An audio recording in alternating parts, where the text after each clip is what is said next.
peuple sur qui est invoqué mon nom s'humilie, prie et cherche ma face et se détourne de ses péchés, je l'exaucerai, je l'exaucerai.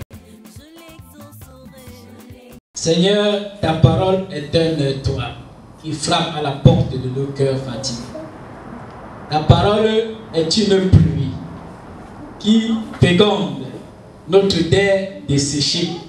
Ta parole est une fontaine qui désaltère notre vie assoiffée. Ta parole est une graine sémée dans le champ de notre humanité. Seigneur, nous ouvrons les pages de l'Écriture. Que parle ta parole. Amen. Aujourd'hui, le texte de la prédication est tiré de 2 Chroniques, chapitre 7, verset 14. 2 Chroniques, chapitre 7, verset 14. Nous sommes familiers à ce texte, à ce verset sûrement, n'est-ce pas? Nous le récitons même tous les jours, n'est-ce pas? Hello. Allô, allô, allô. C'est comme si les gens ne sont pas avec moi là. 2 Chroniques chapitre 7, verset 14. J'aimerais que chacun ait sa Bible. Il y a des Bibles là, il y a des Bibles de secours. Il y a certaines maisons qui viennent du marché. Donc en venant du marché au marché comme ça, ils n'ont pas pris les Bibles.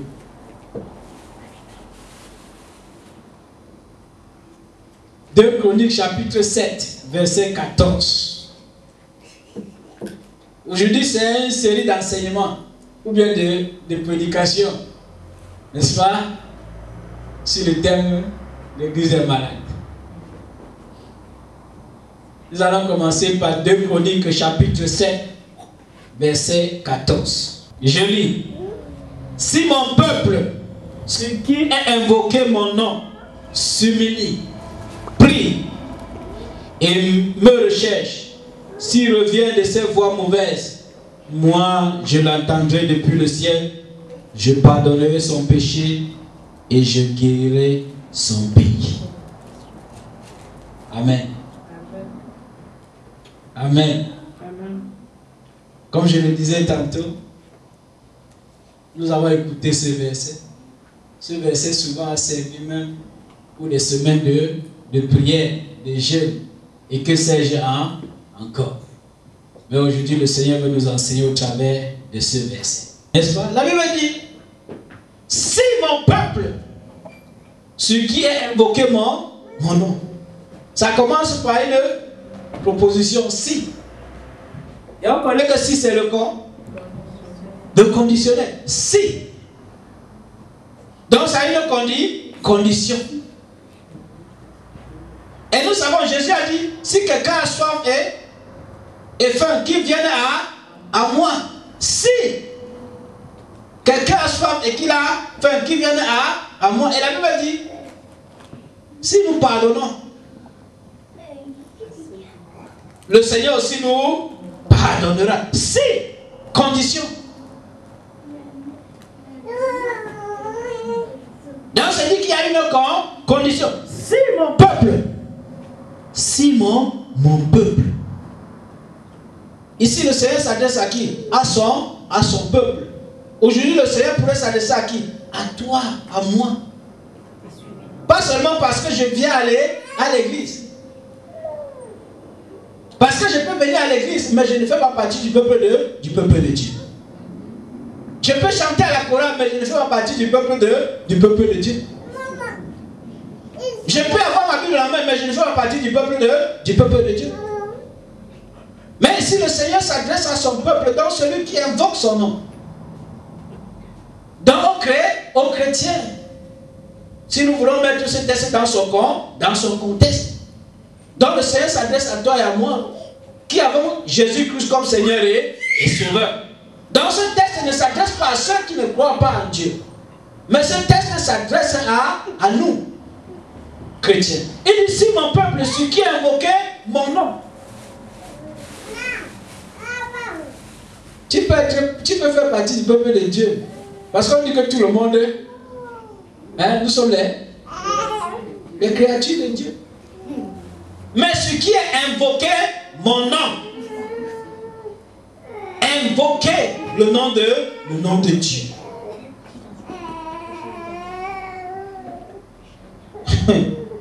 La Bible dit, comment il dit, si mon peuple, celui qui a invoqué mon nom, s'humilie. Il ne dit pas d'abord prière. Il commence par dire quoi? S'humilie. Bien aimé, on dit souvent que, on nous avait appris qu'en français que pour connaître la définition d'un mot, ou pour comprendre le sens d'un mot, il faut chercher l'explication de son contraire. Il y a souvent quand tu veux comprendre un mot, c'est pas souvent facile, mais il faut aller voir son contraire qu'on peut mieux comprendre pour pouvoir discerner, pour pouvoir appréhender la définition même d'un autre mot. Ici là, nous n'allons pas donner la définition de l'humilité, mais nous allons essayer de comprendre la définition de l'orgueil. Parce que l'orgueil c'est le contraire de l'humilité. Bien aimé, on raconte cette histoire, n'est-ce pas?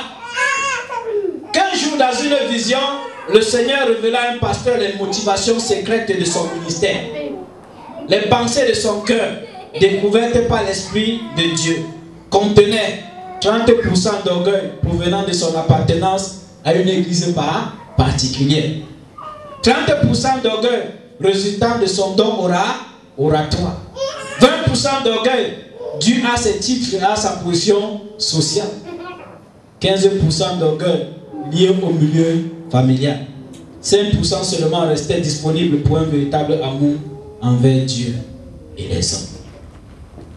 Bien aimé, l'orgueil, ce n'est pas parce que je suis beau, ce n'est pas parce que je suis belle, ce n'est pas parce que je conduis une voiture, c'est pas ça l'orgueil. L'orgueil c'est parce que je suis beau plus que. Voilà, l'orgueil entre en jeu. Parce que je suis beau plus que tel. Parce que je parle plus que tel. Parce que j'ai plus d'argent que tel. Parce que j'ai une grande maison que tel. L'orgueil c'est lorsque je me compare à l'autre. Lorsque je crois que j'ai plus que l'autre. Voilà un peu l'orgueil. Et quelqu'un disait, il y a un vice dans ce monde dont personne n'est vraiment exempt.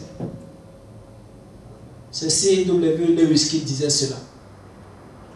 Il disait, quoique chacun le déteste quand il découvre chez l'autre, personne cependant ne s'en estime coupable. Ce vice, c'est l'orgueil.